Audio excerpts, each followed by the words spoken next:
اللہ کو نیند پوجا، اللہ کو اوم بھی نہیں آتی، اللہ کو نیند پوجا، اللہ کو اوم بھی نہیں آتی۔ وہ اللہ دیکھ رہا ہے، وہ اللہ جاگ رہا ہے۔ جب دنیا میں عدل برپا تھا تو رات کی تاریکی میں دودھ میں پانی ملانے سے لڑکی گھبراتی تھی، آج عدل کا جنازہ دنیا سے نکلا تو دودھ میں پانی ملانے کی بات نہیں، پانی میں دودھ ملا کر سپلائی کیا جا رہا ہے۔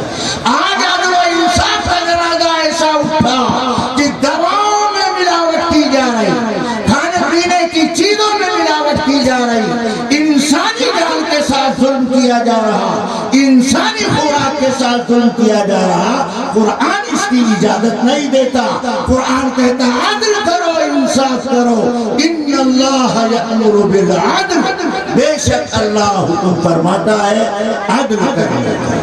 جب عدل برپا تو حضرت علی رضی اللہ تعالیٰ عنہ کے دور خلافت میں ایک واقعہ پیش آیا۔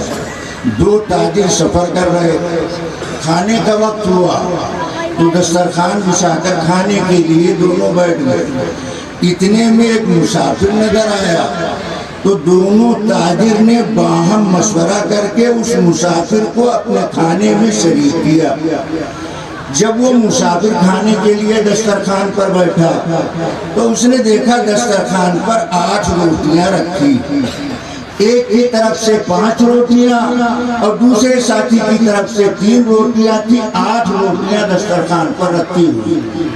3 آدمیوں نے ان 8 روٹیوں کو کھا لیا۔ وہ مسافر جب کھا چکا چلنے لگا تو اس کو غیرت آئی، شرم آئی کہ ایک اخلاق ان کا کہ انہوں نے کھانے میں ہم کو شریک کیا، ایک خود غرض مطلب پرست وقت میں کہ ہاتھ صاف کر کے یوں ہی چلا جاؤں۔ تو اس نے جیب سے 8 درہم نکالے، دسترخوان پر رکھا، کہا آپ دونوں آدمی یہ ہماری طرف سے قبول فرمائیے۔ وہ 8 درہم دسترخوان پر رکھ کر رواں دواں ہو گیا۔ اب جس کی 5 روٹیاں تھیں اس نے 3 روٹی والے ساتھی سے کہا 3 درہم تم لے لو، اس لیے کہ 3 روٹیاں تمہاری تھی، 5 درہم میں لیتا ہوں اس لیے کہ 5 روٹیاں ہماری۔ تو 3 روٹی والا بولا ایسے نہیں، ہاف معاملہ ہونا چاہیے، 4 درہم تم لو، 4 درہم ہم کو دو۔ تو 5 روٹی والے نے کہا عجیب ظالم معلوم ہوتے ہو، جب 5 روٹیاں ہماری تو ہم 4 درہم کیوں لیں، ہم تو 5 لیں گے، اور تمہاری 3 روٹیاں تھی تو تم 4 لینے کے حقدار کہاں سے ہوتے، تم کو 3 ہی ملے گا۔ تو اس نے کہا آپ کا فیصلہ نہیں مانتے، آپ عادل نہیں ہیں، ظالم۔ کہا پھر کس کا فیصلہ مانو؟ کہا اس وقت روئے زمین پر علی کے مقابلے میں کوئی فیصل نہیں، لہذا علی کی عدالت میں مقدمہ دائر کرتے۔ یہ دونوں چلتے ہوئے حضرت علی کے پاس پہنچے۔ حضرت علی مکان کے باہر ٹہل رہے، چلتے چلتے مدعی مدعا علیہ کا بیان سنا۔ تو حضرت علی نے چلتے ہوئے 3 روٹی والے سے کہا میاں 3 درہم لے لو، نفع میں رہو گے۔ اس نے کہا سنیے، ہم آپ سے رائے لینے نہیں آئے، آپ فیصلہ سنائیے، آپ مشورہ کیوں دے رہے ہیں؟ تو حضرت علی نے کہا اگر تم ہمارا فیصلہ سننا چاہتے ہو تو سنو، تم کو 1 درہم ملے گا، اس کو 7 درہم ملے گا۔ جب حضرت علی نے یہ کہا تو اس کے پیر سے زمین سرکنے لگی۔ کہا آپ ہمارے لیے 1 درہم کا فیصلہ بتائیے، علی آپ کے فیصلے کی دلیل کیا؟ تو حضرت علی نے اصول بیان کیا کہ دیکھو مال مشترک کا اصول یہ ہے کہ مال مشترک کے ہر جز میں ہر شریک کا برابر حصہ ہوتا، لہذا 8 روٹیوں کو 3 لوگوں نے کھایا ہے تو ہر روٹی کے 3 ٹکڑے کیے جائیں۔ 8 روٹیوں کے 3 ٹکڑے کیے گئے تو کل 24 ٹکڑے بنتے ہیں۔ ان 24 ٹکڑوں کو 3 لوگوں پر تقسیم کیا جائے تو ہر ایک کے حصے میں روٹی کا 8 ٹکڑا آتا۔ جس کی 5 روٹیاں تھیں اس کی روٹی کے 15 ٹکڑے بنے، 15 ٹکڑے میں سے 8 ٹکڑا اس نے اپنی روٹی کا خود کھایا اس کی روٹی کا 7 ٹکڑا مسافر نے کھایا، اور جس کی 3 روٹیاں تھیں اس کی روٹی کے 9 ٹکڑے بنے، 9 ٹکڑوں میں سے 8 ٹکڑا اس نے اپنی روٹی کا خود کھایا، اس کی روٹی کا 1 ٹکڑا مسافر نے کھایا، لہذا 1 درہم تم کو ملے گا، 7 درہم اس کو ملیں گے۔ حضرت علی نے یہ عدل برپا کیا، اس انداز پر فیصلہ کیا، ہر صاحب حق کو اس کا حق ملنا چاہیے۔ اللہ کہتا ہے عدل کیا کرو، ظلم نہ کرو۔ دوسری کرنے والی چیز فرمایا والاحسان، اور احسان کرو۔ احسان کس کو کہتے ہیں؟ احسان کہتے ہیں بے طلب بے غرض ہو کر، بے طلب بے غرض ہو کر اپنی ذات سے غیر کو نفع پہنچانا، بے طلب بے غرض ہو کر اپنی ذات سے غیر کو فائدہ پہنچانا، یہ احسان کرنا کہلاتا ہے۔ مسلمان احسان کرنے والا خود غرضی، مطلب پرستی، ابن الوقتی، یہ جانوروں کا طریقہ ہے، یہ ایمان والوں کی شان نہیں۔ مسلمان کی زندگی کیسی ہو؟ مسلمان کی زندگی ایک سایہ دار درخت کی طرح ہونا چاہیے، جیسے سایہ دار درخت کے نیچے اپنا آئے، غیر آئے، جوان آئے، بوڑھا آئے، مرد آئے، عورت آئے، تو درخت سایہ دینے سے منع نہیں کرتا۔ ایسے ہی ایک مسلمان کی زندگی ہونی چاہیے، اس کی دکان پر اپنا غیر آئے، دوست آئے، مخالف آئے، اس کی آنے والے کو اس کی ذات سے نفع پہنچنا چاہیے، فائدہ پہنچنا چاہیے۔ یہ اسلامی کردار کہلاتا ہے، یہ اسلامی اخلاق کہلاتا ہے۔ قرآن مطالبہ کرتا ہے احسان کرو، اس طور پر عمل کرو گے تو تمہاری ذات نافع بنے گی، تمہاری ذات زار نہیں بن سکتی ہے، تم دنیا کو نفع پہنچانے آئے ہو، تمہارے اندر احسان کا جذبہ ہونا چاہیے۔ اور تیسری کرنے والی چیز فرمایا وَإِيتَاءِ ذِي الْقُرْبَىٰ، اور قریبی رشتہ دار کو دو۔ یہاں قرآن نے یہ نہیں بتایا کہ قریبی رشتہ دار کو کیا دو، اتنا کا وَإِيتَاءِ ذِي الْقُرْبَىٰ، قریبی رشتہ دار کو دو۔ کیا دیں؟ دکان دے دیں، مکان دے دیں، کھیت کھلیان دے دیں۔ دوسری جگہ قرآن نے اس کی تفسیر کیا کہ قریبی رشتہ دار کو اس کا حق دو۔ اللہ اکبر! ہر جمعہ کو ہم سے کہا جاتا ہے قریبی رشتہ دار کو اس کا حق دو۔ کتنے مسلمان ہیں جو قریبی رشتہ دار کا حق جانتے ہیں؟ انہیں پتہ ہی نہیں کہ قریبی رشتہ دار کا ہم پر حق کیا۔ میں یقین کے ساتھ یہ بات کہتا ہوں، جب ہمیں قریبی رشتہ دار کے حقوق کا پتہ نہیں تو حق ادا کرنے کا سوال کہاں سے پیدا ہوتا ہے؟ ہر جمعہ کو سنتے ہو قریبی رشتہ دار کو اس کا حق دو، اور حقوق کے سلب کرنے میں اور دوسرے کے حصے کو غصب کرنے میں اتنے بے رحم ہم ہو چکے ہیں، اتنے بے رحم ہو چکے ہیں کہ قریبی رشتہ دار کو دور کی بات سنو۔ میں چلتے چلتے ایک بات کہتا ہوں، کتنے مسلمان بوڑھے اس مجمع میں موجود ہو، میں ہاتھ نہیں اٹھواتا، صرف اشارہ کرتا ہوں، ہر ایک اپنی ذمہ داری کا احساس کرتا۔ کتنے بوڑھے مسلمان مجمع میں بیٹھے جنہوں نے آج تک اپنی بیوی کا حق مہر ادا نہیں کیا۔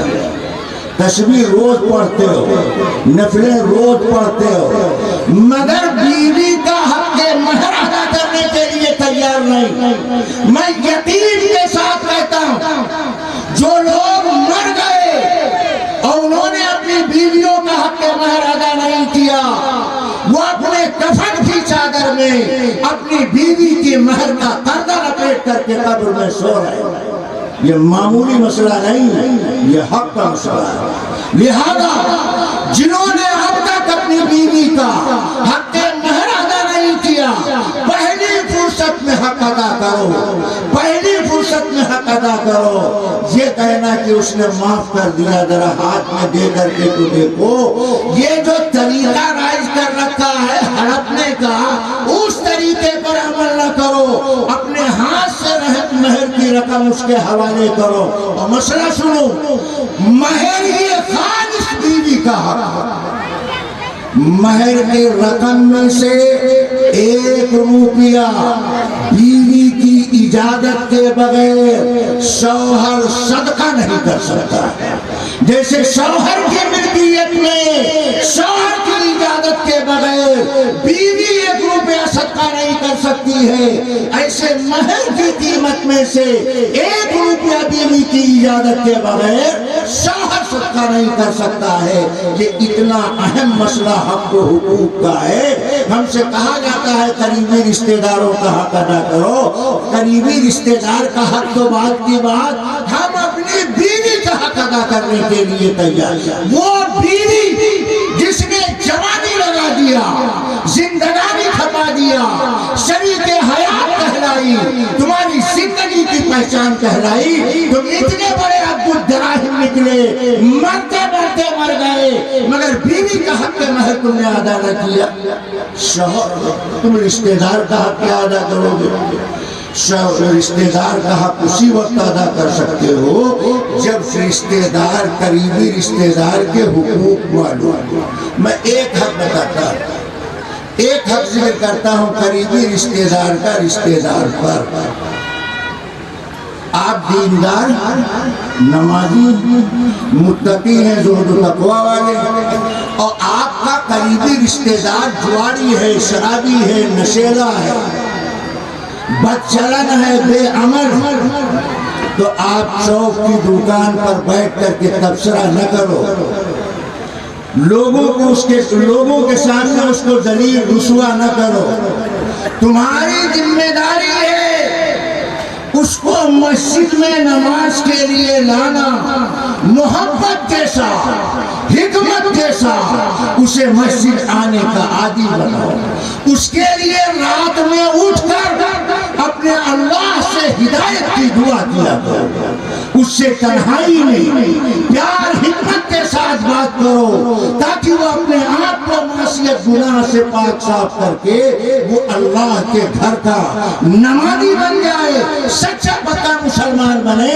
رشتہ دار کا یہ حق ہے. ارے دوسروں کے لیے موم بتی کی طرح گلنا اس کا نمبر بعد میں آتا ہے، پہلے قریبی رشتہ دار کا.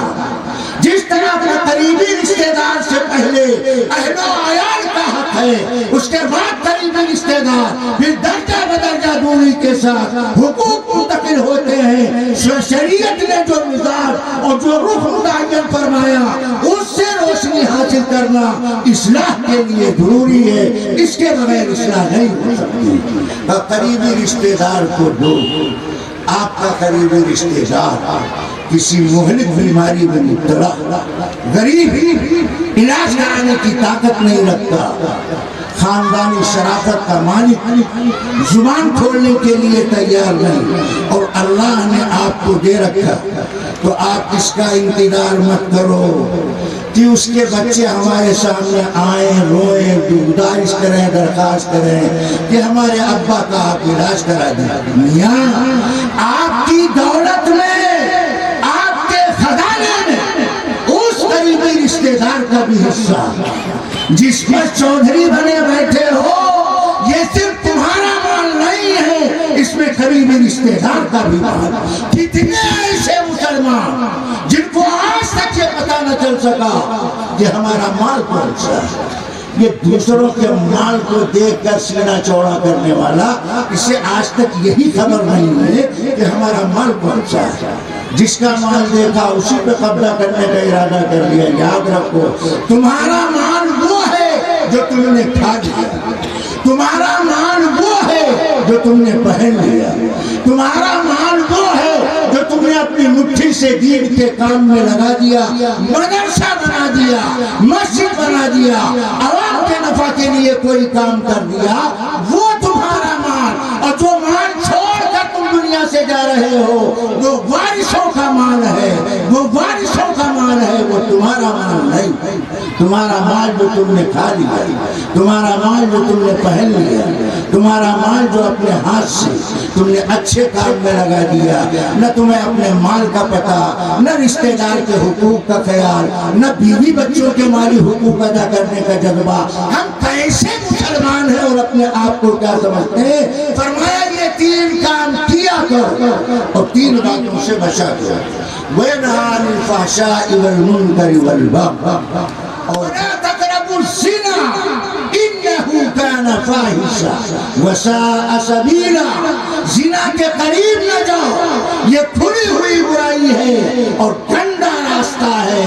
اس کی قباحت کو قرآن نے کلیئر طور پر بیان کیا، تو جس گناہ کی مذمت قرآن حدیث نے کلیئر طور پر کیا ہو، اس سے تمام مسلمان مرد عورتوں کو بچنا چاہیے۔ میں ایک سوال کرتا ہوں، دھیان سے سنو۔ ہم رات دن سنتے ہیں گناہ سے بچنا چاہیے، مگر یہ نہیں سوچتے ہیں کہ گناہ کہتے کس کو، گناہ بنتا کیسے، گناہ ہوتا کیسے۔ جب پتہ رہے گا تب بچنے کا اہتمام کرے گا، اور علم غلم سب ملائے رکھو گے تو بچنے کا اہتمام کہاں سے کرو گے؟ ہم آپ سے پوچھے گناہ کس کو کہتے ہیں تو آپ جواب دیں گے جھوٹ بولنا، چوری کرنا وغیرہ وغیرہ۔ ارے اللہ کے بندے یہ سب گناہ کے کام ہیں، سوال یہ ہے کہ گناہ ہوتا کیسے، گناہ بنتا کیسے۔ تو یاد رکھو گناہ کے معنی ہے نافرمانی کرنا، گناہ کے معنی ہے نافرمانی کرنا۔ نافرمانی کا مطلب کیا؟ ارے بات سمجھ میں آ رہی ہے؟ کون کون سمجھ رہا ہے؟ ذرا ہاتھ اٹھاؤ، ہمیں پتہ بھی چلنا چاہیے۔ ہم ایک جھٹکے میں آپ کو سمجھا دیں، ماشاءاللہ اتنے لوگ سمجھ رہے ہیں، تو پھر ذرا تھوڑی سی بات اور سمجھ لو۔ گناہ کے معنی ہے نافرمانی کرنا، اور نافرمانی کرنا کس کو کہتے ہیں؟ بہت آسان کر کے بتا رہا ہوں۔ نافرمانی کرنا کہتے ہیں اپنے بڑے کی بات نہ ماننا۔ نافرمانی کرنا اپنے بڑے کی بات نہ ماننا۔ آپ وہ جو شب بولتے ہیں فلاں لڑکا اپنے ماں باپ کا نافرمان، فلاں طالب علم اپنے استاذ کا نافرمان، فلاں مرید اپنے پیر کا نافرمان۔ کا مطلب پیر مرید اگر پیر کی بات نہ مانے، شاگرد اگر استاذ کی بات نہ مانے، اولاد اگر ماں باپ کی بات نہ مانے تو وہ نافرمان اولاد کہلاتی ہے۔ اور گناہ کے معنی ہے نافرمانی کرنا۔ سب سے بڑی ذات اللہ وحدہ لا شریک، مخلوقات کی دنیا میں سب سے بڑی ذات حضرت محمد رسول اللہ صلی اللہ علیہ وسلم۔ تو جو بندہ اللہ کی بات نہ مانے، رسول اللہ صلی اللہ علیہ وسلم کی بات نہ مانے، وہ ہے گناہ کرنے والا، وہ ہے گناہ کرنے والا۔ جہاں اللہ کی بات آ جائے، جہاں رسول اللہ صلی اللہ علیہ وسلم کی بات آ جائے، نگاہ نیچی ہو جائے، اٹھتے قدم رک جائے، بولتی زبان خاموش ہو جائے، یہ ہے اللہ کی بات ماننے والا۔ اور اس پر زبان درازی کرنا، شیطانی تعبیریں کرنا، آخرت کے منزل کو خطرناک بنانا، فحش کام سے اپنے آپ کو الگ تھلگ رکھو۔ جو برائیاں ظاہر ہیں کھلی ہوئی، ان سے بچو اور لوگوں کو بچانے کی کوشش کرو۔ آج کے اس دور نوجوان نشے کے عادی ہو گئے، نشے کی گولیاں، نشے کے انجیکشن، یہ برائی، یہ بیماری صرف لڑکوں میں نہیں ہے۔ رپورٹیں یہ بتاتی ہیں کہ لڑکوں کے ساتھ ساتھ یہ برائی لڑکیوں کے اندر بھی بڑھتی جا رہی ہے۔ شہر تو شہر، دیہات کے نوجوان لڑکے نشے کے عادی ہو رہے ہیں۔ یہ صرف صحت برباد نہیں کر رہے ہیں، تعلیمی میدان میں پیچھے ہوتے جا رہے ہیں، اخلاقی دنیا میں ان کا جنازہ تیار ہو رہا ہے۔ ان گناہوں سے، ان معصیت سے ہمیں اپنے آپ کو الگ رکھنا۔ فرمایا والمنکر، اور منکر سے اپنے آپ کو الگ رکھنا۔ منکر یہ معروف کا اپوزٹ کہلاتا ہے۔ ہر وہ کام جو سنت شریعت کے خلاف وہ منکر کہلاتا ہے۔ جب بھی خلاف سنت چیز دیکھو تو اپنے ماتحتوں کو روکو ٹوکو منع کرو سمجھاؤ بات رکھنے کی کوشش کرو اللہ کے بندے زہر کو زہر کہنا سیکھو آگ کو آگ کہنا سیکھو غلط کو غلط کہنا سیکھو خوشبو کو خوشبو کہو بدبو کو بدبو کہو لیمو کو لیمو کہو تلسی کو تلسی کہو شہد کو شہد کہو سفید کو سفید کہو سیاہ کو سیاہ کہو سنت کو سنت کہو شریعت کو شریعت کہو منکر کو منکر کہو غلط کو غلط کہو منکر سے اپنے آپ کو الگ رکھو حضرت محمد رسول اللہ صلی اللہ علیہ وسلم مجلس میں تشریف فرما ایک نوجوان ہے اور اس نے بائیں ہاتھ میں گلاس کا پانی کا گلاس لے کر پانی پینا شروع کیا جب اس نے پانی کا گلاس بائیں ہاتھ میں لے کر پینا چاہا تو اللہ کے نبی نے منع کیا دائیں ہاتھ سے پانی پیو بائیں ہاتھ سے کھانا پینا یہ جہنمیوں کا طریقہ جانوروں کے یہاں دایاں بایاں کچھ نہیں ایمان والوں کے یہاں چلنے میں اٹھنے میں بیٹھنے میں تہذیب تمدن طریقہ مسجد میں آنے جانے کے لیے بیت الخلا آنے جانے کے لیے ہمارے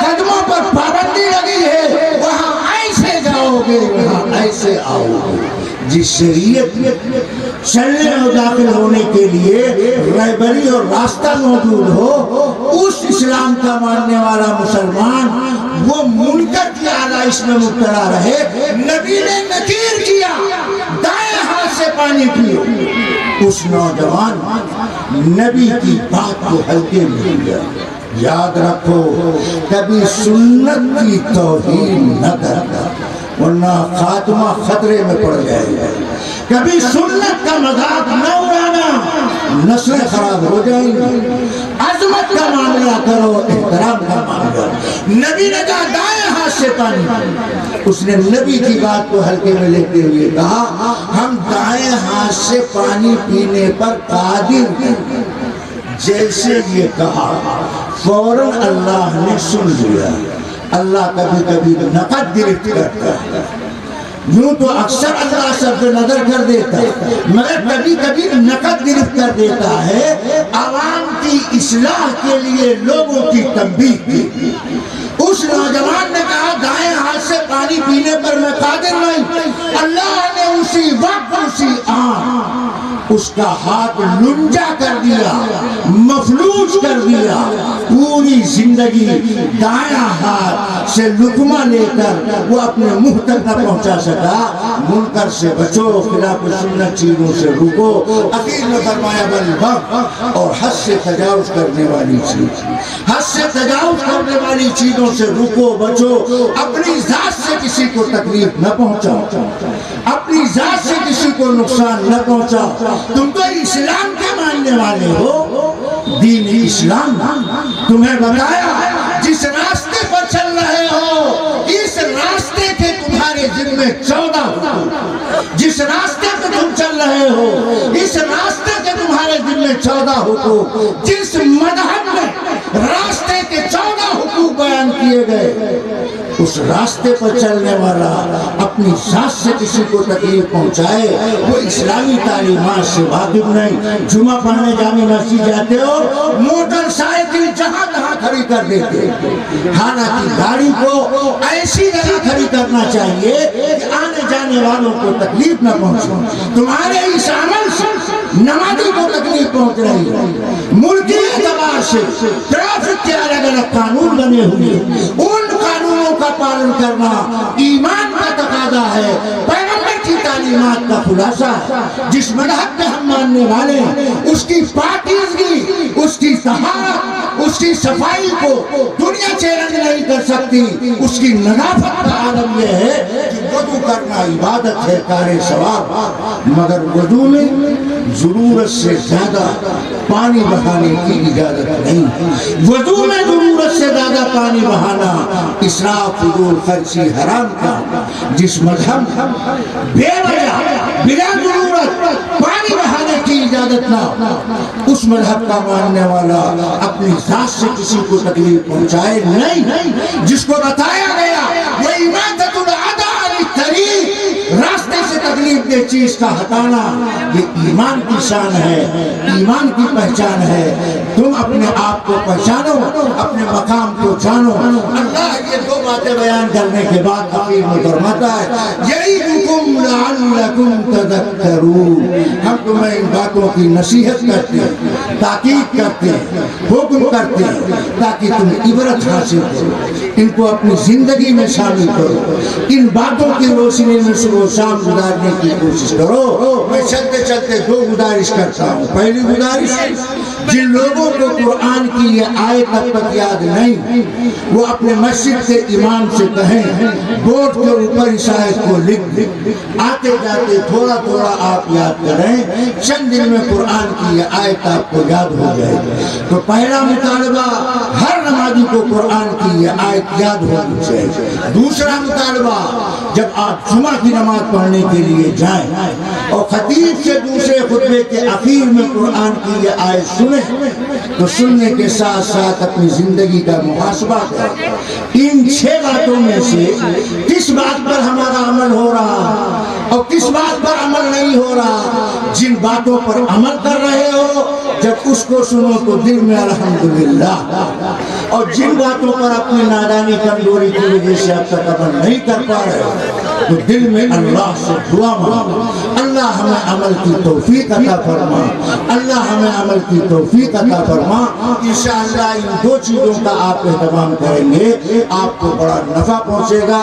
ہم دل کی گہرائی سے مدرسے کے ذمہ داروں کو مبارکباد پیش کرتے ہیں جنہوں نے اس پروگرام کا انعقاد کیا، اور یہاں پر حفاظ کرام کی دستار بندی ہوگی اور اکابر علماء کرام کا خطاب و بیان ہوگا۔ آپ حضرات اسی طرح سنجیدگی کو برقرار رکھیں۔ اللہ تعالیٰ ان باتوں پر ہمیں بھی عمل کی توفیق عطا فرمائے۔ وآخر دعوانا الحمدللہ رب العالمین۔